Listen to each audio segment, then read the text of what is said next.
Hey there everyone, it's Nina. Thanks for joining me today for a new video.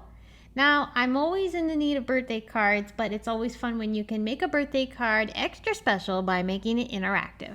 And that's what we're going to be doing today with Art Impressions Llama stamp set. This stamp set is so cute.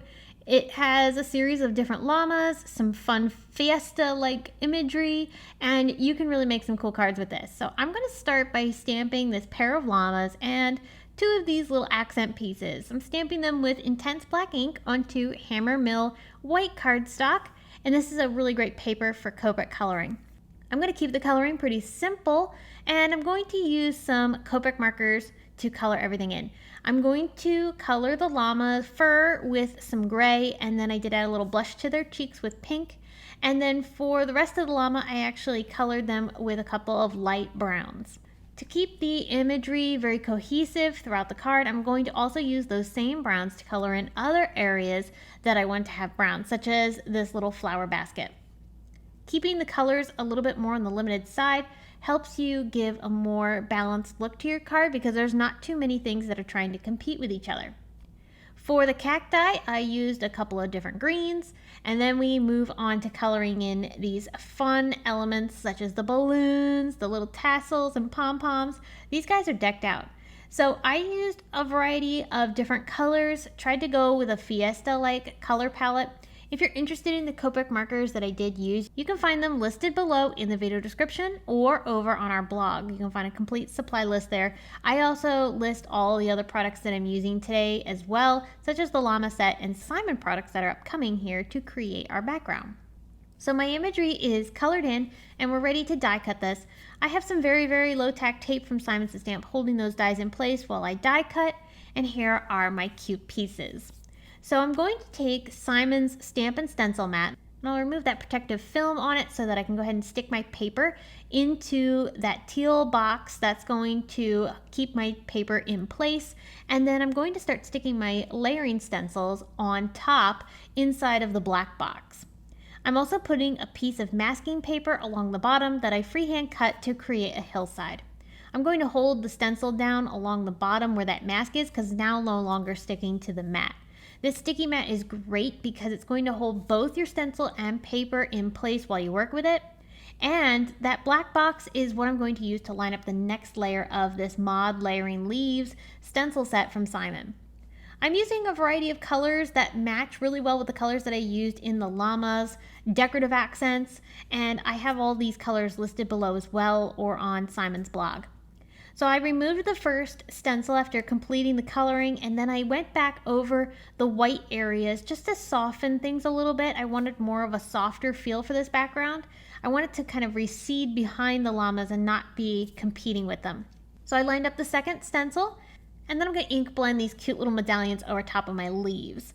I'm using the same colors in the same areas so that way I get a tone-on-tone stenciling effect.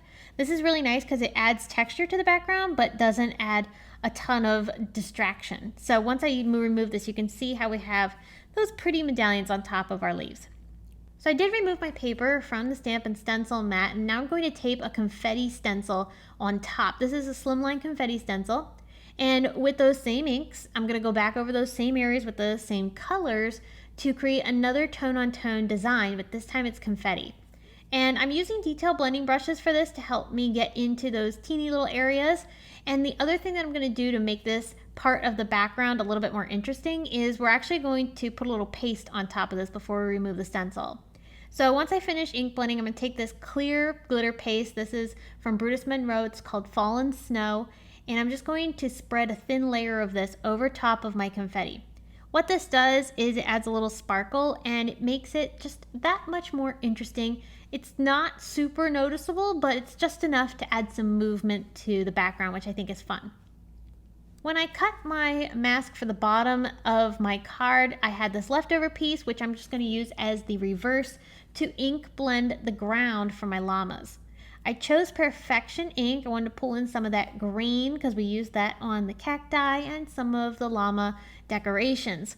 And that's just going to create a nice grounding point for the llamas to sit on. So that mask is keeping my background clean while I do that. And here we go. We have this fun little background ready to be decorated. The interactive part of this card is what's really fun.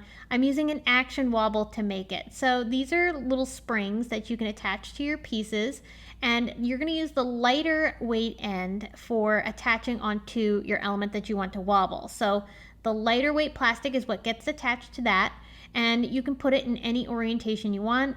Once you have it attached to your piece, then you'll take the release paper off of the heavier side, which is a thicker plastic, and that's what sticks down onto your card. So it adds a little bit of weight there, so that way it allows the imagery to wobble a little bit more easily, and I think it's just so cute. So now I'm going to take my little embellishments and put those around the llamas. And we're ready to add a greeting at this point. So I pulled out these bold greetings from Simon Says Stamp.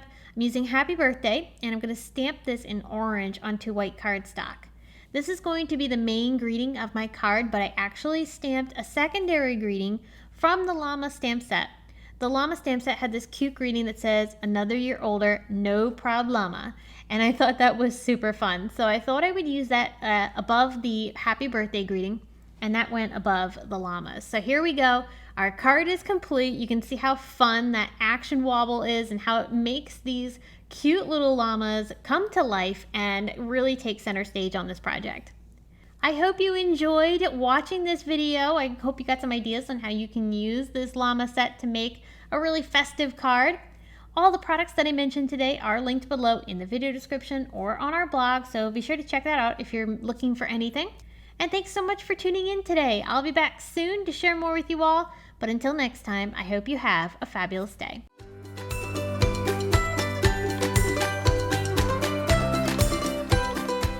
Hi there, I'm Heidi, Simon's mama and founder at simonsaysstamp.com. Thank you so much for watching our video. If you like what you just saw, be sure to press the thumbs up and subscribe to see more great content.